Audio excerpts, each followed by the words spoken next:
Hello everyone, I'm Sarah Welford, Consumer Staples Analyst at Edison, and I am joined today by Joanne Wilson, CFO of Britvic. Welcome, Joanne. Thank you very much, Sarah. We're going to talk about ESG today, and first of all, Joanne, what are your top ESG goals?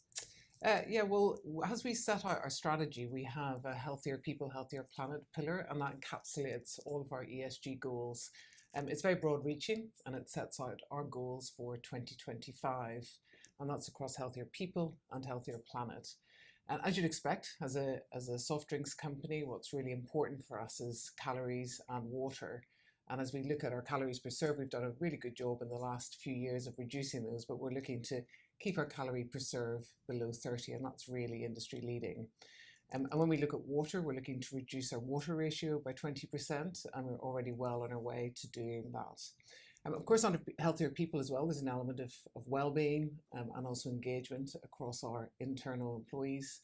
And we're looking to be a top quartile engagement employer, and that's really, really important for us.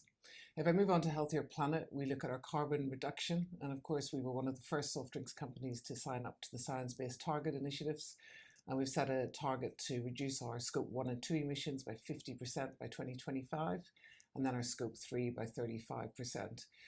I think it's important to say, as we look at our ESG goals, we really think about our internal stakeholders, being our employees, but also our external stakeholders, and how we work with them to achieve our goals and of course help them achieve their goals. And that's everyone from our customers to our end consumers to our shareholders and our suppliers. And another goal that we have is around our packaging. So we look at packaging per serve, and we're very much focused on how do we reduce that through lightweighting and also looking at alternative uses of plastic. And that's not just in our biggest business unit, GB, but it's also across all of our business units internationally as well. And can you explain how you embed your ESG goals into the business?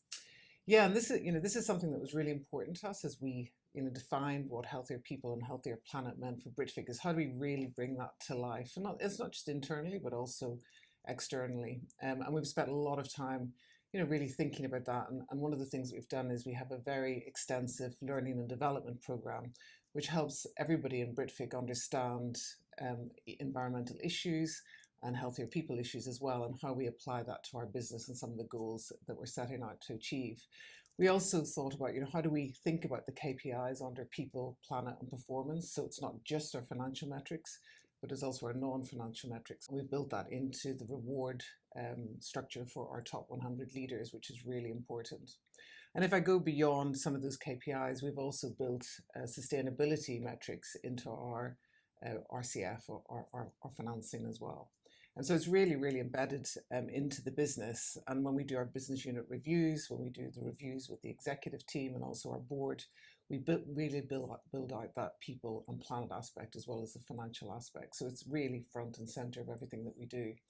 And I think what's really good evidence of that is we won a recent award, Finance for the Futures Award. And the award was for just that, embedding sustainability in an integrated way into our strategy and our decision-making processes. And what was particularly pleasing to see was that was a combination of our finance team and also our ESG team internally, sharing with a tough panel of judges how we do that and how we bring it to life in our business. Thanks. And how does ESG feed into your new product development? Yeah, well, as I say, ESG is really a thread running through our entire business and our strategy, and none less than in new product development. And we think about it really through two lenses. Again, healthier people and healthier planet. And in healthier people, we know that consumers before COVID wanted healthier products, and that's not just lower sugar, but also added benefits. And we've seen that trend accelerate through COVID. So what we look to do is how do we make sure that we, as I said earlier, keep our calories per serve to below 30, but also bring added benefits in. And we've had great success in Ireland with MiWadi Zero, which is no sugar, but also added vitamins into MiWadi, and also with our Teisseire brand and bringing Teisseire Bio, which is an all-natural product. So that's really, really important, and that's a trend that's not going to go away, but is becoming increasingly important to consumers. And for a healthier planet, we look at our packaging, of course, and we look at that through the lens of our carbon, our water and biodiversity. And we make sure, how do we have really sustainable packaging? And that's everything from where can we use recycled material in our packaging to how do we reduce the packaging that we use through lightweighting, and going beyond that, really thinking about what are alternative sources like paper and fibre use that we can bring into our packaging as well to reduce our overall footprint. And of course, through Aqualibrico, which is the old boiling tap company that we bought, we're looking at how as well do we encourage and enable consumers to refill and reuse, and that will be a really important part of our portfolio and our offering going forward. And moving on to the social front, how do you evaluate Britvic's culture, and what do you feel the culture enables you to do better or to do differently? Yeah, as we think about our strategy, what was really important to us was having a very clear purpose and vision for our business, and that was really all centred around creating a better tomorrow, and our values as well are centred around that.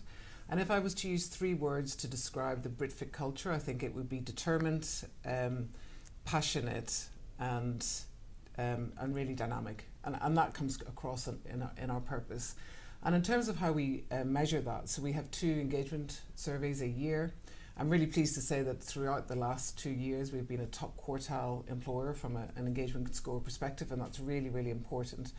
But also looking at our talent, so how do we attract great talent into Britvic and how do we retain that talent, and also really pleased with how we're doing on that front. In terms of what is it about Britvic that makes us a little bit different, I think our size, first of all, so we're mid-sized. That means that we can be a little bit more dynamic.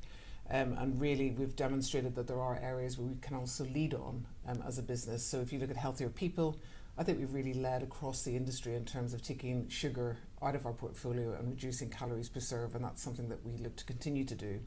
On Healthier Planet, I think we're getting really clear as well on our targets for a Healthier Planet and the role that Britvic needs to play in helping all of our stakeholders, including our consumers, lead a healthier planet lifestyle. So I think we have a unique opportunity. We do act with pace, it's one of our values, and I think the relationship that we have with Pepsi, the relationship that we have with our customers and suppliers is enabling us together to get after some of the ESG goals that are really important for the industry. And lastly, what does TCFD mean to you, and how do you track it and how do you manage it in the business?